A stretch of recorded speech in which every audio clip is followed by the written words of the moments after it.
Would you like to know how to reach people using cold email or phone calls? Well, who wouldn't?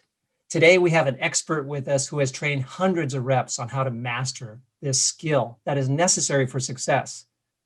Stay tuned. Jason Bay is Chief Prospecting Officer at Blissful Prospecting. He helps reps and sales teams who love landing big meetings with prospects, but hate not getting responses to their cold emails or feeling confident making cold calls. Sales is the only adult job Jason has ever had. And he's done everything from selling house painting services door to door, running outbound call centers, to helping hundreds of reps master cold outreach. It's going to be great talking with Jason today and learning from him. Jason, it's great to be here with you today, and I'm looking forward to learning a lot from you. I know you've trained hundreds of reps and been in the world of sales for a long time, so I'm just going to hit you right out with the questions here. Sure. Why do you like sales? With all the fields that are available for you, why sales? Well, I actually got into sales by accident. So I'm 31 years old. When I was 18, freshman year of college, I was going to Southern Oregon University to become a forensic scientist because I watched a lot of CSI, right? And I sat with in I guess a law enforcement agency or whatever it was where the forensic scientists hang out. I found that there was like two in the entire state of Oregon, and you kind of sit in a lab all day. So the way that I got exposed to sales was I was in an actual criminology class, and someone came into my classroom and talked about, hey, do you want to run a house painting business over the summer to make money for school? Make $10,000 over the summer. And I was like, okay, why not? So I ended up signing up with this company, and I didn't know that I would actually be going door to door and selling house painting services and learning how to sell. I didn't even really know what that was. I just thought I'd be painting houses. So I actually did really well at that. The first thing I did, though, was I bought a Sales for Dummies book. I bought Little Red Book of Selling by Jeffrey Gitomer. Oh, yeah. And I was like, I guess I'm a salesperson now, and what I liked about it, because that was a straight commission job, was, I've always been a really hard worker. I got to control, the results were really something that had more influence than the amount of time that I put into anything, which was different than any job I had up to that point. And I just happened to be really good at it. I found out there's like kind of a repeatable way to do it. There's some fundamentals involved.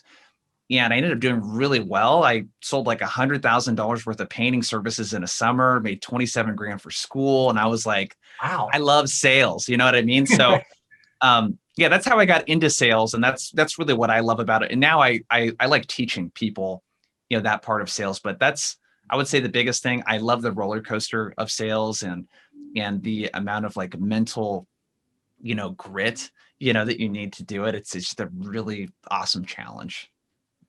See, that's really interesting because I kind of stumbled into sales myself. My first job was delivering newspapers, and I actually had to sell subscriptions.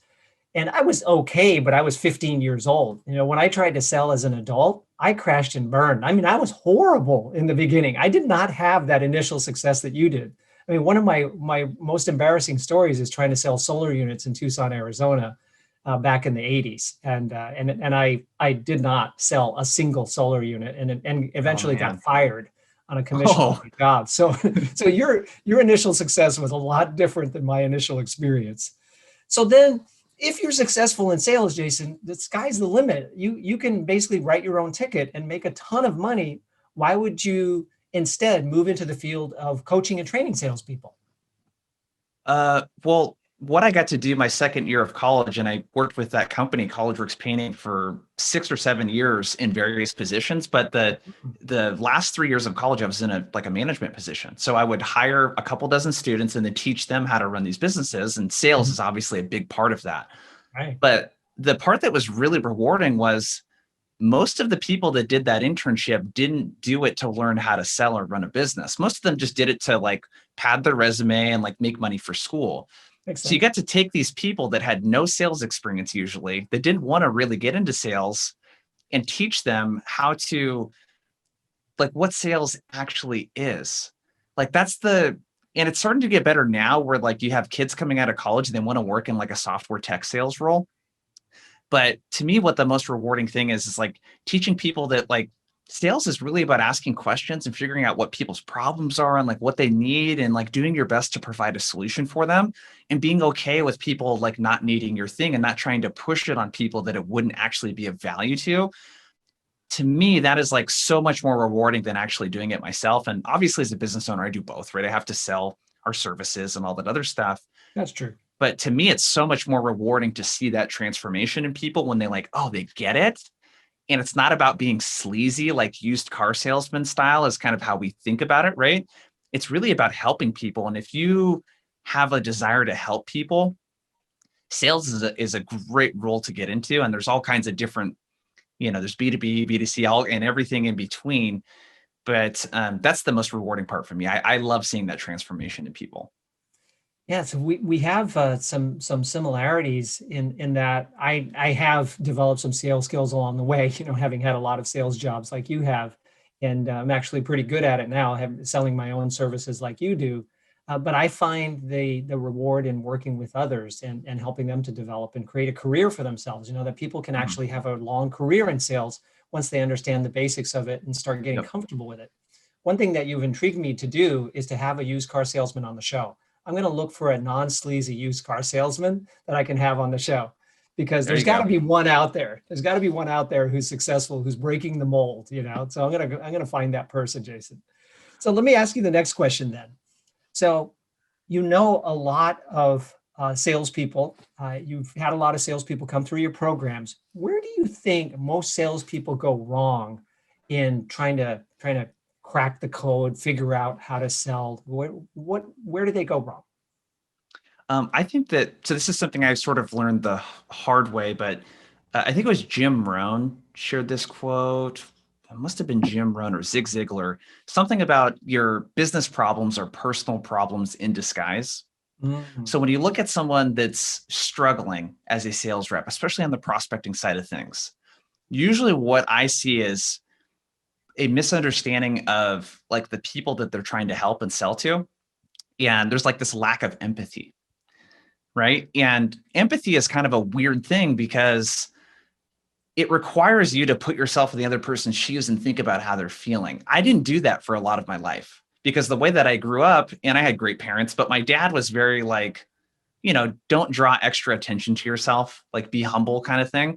mhm, So anything that drew extra attention to myself, good or bad, me accomplishing things or me failing at things, I tried to really mute my emotions and not overly celebrate and mm. not show outward signs of sadness, loneliness, whatever it might be.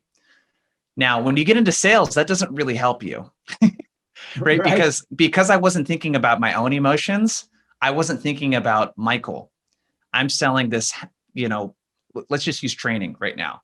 Like I'm selling training to you because your team is struggling with outbound prospecting. They're not getting enough appointments and you guys are not going to hit your quarterly revenue targets. And that's a big pain point for you. Well, being able to sort of read between the lines and think about, well, I imagine that's making Michael feel pretty frustrated. He might feel a little bit at a loss for like what to do. There might be some desperation there. And like, I can really sit with you and think about what it feels like when you don't know how to find the answer to this big problem that could cost you your job. Mm, So that's where I think that people are missing it is that they aren't really thinking about what it's like in the other person's shoes because they probably haven't done the job of the person that they're selling to. And this is specific to B2B sales, right? So there's a couple practical things that you can do that I recommend. One of them is, I mean, you could interview your customers, right? The people that have hired you over the last 3 to 6 months, like go in and ask them those questions. Hey, Michael, before like you decided to meet with me, like what was the problem that you were having? Why did you decide to call me? What did you think was the way to fix that? What challenges were you having in doing that yourself? And you start to learn all of this language that they use so that the next sales call that you do or the next time you cold call someone, you could be like, hey, Michael, I don't know if you're like a lot of the other insert job title that I talked to, but a lot of what I'm hearing right now is this. Is that something you care about or run across? And you can really show the person that you know what it's like in their shoes. And like empathy is so powerful because people want to feel understood and they're mhm. so used to getting bombarded by salespeople that don't understand their world that are just trying to sell them stuff. So that, to me, I don't think it's a secret. I do think it's like empathy is a skill, but you got to really, really understand the people that you are selling to and what it's like in their shoes and all the feelings and emotions associated with that, so that you can really hit not only the logical parts of why they should use your solution, but the emotional parts too. Mm. So I'm really hoping that people who are watching this interview also watch the interview that I did with Jeff Summers of the EI Academy, because there are some parallels in these conversations that you're probably picking up on now. Because Jason, this idea of empathy and its importance in the sales process is part of this body of work that I'm focusing on called emotional intelligence, right? And Yep. a lot of people are starting to focus more on emotional intelligence since the pandemic started, because we have productivity up, but emotional well-being down. And so Mhm. people aren't feeling good, but they're still trying to put in the hours and get the work done. And to have empathy is a core skill right now to connect with people, I think. So I really appreciate your answer. And it's just so practical, right? It's not about you got to use this tech tool and you got to follow the sales cadence and you got to have just the right pitch. It's really just about being more human, to get into the shoes of the other person and understand their world and care more about them than about yourself. So I like that a lot. Yeah, if there was a keystone habit that would have a domino effect on everything else in your prospecting and sales career, it would be this concept of you first, me second. So I need to get Michael, because you didn't, when you're prospecting, if I send a cold email, you didn't ask me to send that email to you. Right. You didn't sign up on my website and say, I want to talk to you, right? When I Right. cold call you, you didn't like, you didn't tell me to call you. So it is an interruption, right? So we have to acknowledge that and think about like, well, what does this person need from this interaction? They need to get what they need first, and then I can ask for what I want. Mhm. And that's just how it works in sales. Like you gotta kind of get past the ego part of like of that and saying, you know what, I'm actually here to serve another person. That doesn't mean that you don't set boundaries and ask for what you want and ask for the sale and all that other stuff, but I really got to give the prospect what they need out of the interaction. So this segues me into my next question, which is that cold outreach will always be with us in some way. That in order to uncover prospects, eventually you have to reach out to people that you don't know. Yep. How do you get someone interested in talking to you when you, a stranger, interrupts their day? Because you just mentioned that the person didn't raise their hand and say, "Hey, please call me at 1 o'clock this afternoon," and interrupt my flow. How do you get someone interested? How do you do this, putting them first? How does it work? So if we kind of step back and look at the framework, there's a three-part framework to this. So this is kind Mhm. of the 10,000 foot view. So if you picture like, if you're listening to this, three buckets, and on the very left, what you have is identify. So that's your ability to find good fit companies and then the right people to reach out to. So that's your ideal client profiles and your personas. The Yep. middle bucket is engage. So that's your ability to start a conversation. That's your messaging. So that's your email copy, your calls, your LinkedIn messages, and also your sequencing. So what are the right number of activities and touches, et cetera, to get a hold of the person that I'm trying to get a hold of? What connects those two buckets together is this empathy piece we're talking about. So what's going to drive that messaging is talking more about their problems, their aspirations, what they're trying to accomplish. And then the third bucket is convert. So that's your ability to secure a meeting after you start a conversation. And what connects that engage bucket with a convert bucket is your ability to handle objections. So what we kind of need to do at the very beginning is think about, and I can use some examples here, like what is the problem that your product or service solves? And that's what you need to lead with in the interaction. So if I give you an example, I'm working with a company. I just got off a call with them right before this. They essentially help other companies like outsource their customer support, but not like to a different country, like type of thing. Like they help them like on and off, like handle surges in customer support activity. So for example, if it's a retail company around Black Friday and the holidays, they're going to have a surge in demand and customer support requests. And if they Right. don't get back to those fast enough, it's going to cost them money, Mhm. right? So that's how the interaction starts. And there's another framework called reply method, but the TLDR, the short part of the reply method, is essentially I want to reach out with something that's personalized to you, Michael. I want to have empathy and talk about the problem that people like you are having, and then I want to share relevant results. So that's the R, the E, and the T in the reply method. Mhm. So what that might sound like in this instance is something like this. So you're going to send a combination of emails and phone calls, and we can talk about sequencing and stuff if you want. I don't know how far in the weeds you want to get. So what that message though might sound like, and this can be repurposed across email and phone, is hey Michael, I was on your website. First off, really big fan of ABC brand. I actually use some of these products myself. But one thing I noticed is that your customer support hours range from 9 to 6 p.m. And I think you might be leaving some opportunities on the table because Forrester data shows that most people actually do their shopping outside of business hours. And if they can't find what they're looking for on your site and they can't talk to anyone, they might go to your competitors. We'd love to share with you what competitors A, B, and C are doing to make sure they're not losing out on any business during off hours. Down for a chat, down for a discussion, something like that. So that same message there, it's got all the pieces of the empathy. I was on your website, found something, right? That could be a problem. It's got the personalization piece. I was on your website and actually picked out something specific to you. And then the relevant result. The relevant result is, how people like you are solving, for that challenge to make sure they're not leaving revenue on the table. It's got Right. all of those elements in it. And you also noted the what competitors might be doing, a little bit of FOMO there, that Yep. maybe my competitors know something I don't that I better think about. Yeah, that's a way to drop in social proof. So that's another piece of the relevant result Mhm. is what is this person trying to accomplish? But how can I also drop in some social proof without being like an a-hole about it? Like no one likes the person that's like, hey, dude, I'm so awesome because I've worked with all these companies. It's like, no, no, no. There's like specific companies we work with that are very similar to yours, and I'd love to share what some of these other companies are doing so that's helpful for you. Not so I can just brag about how awesome I am.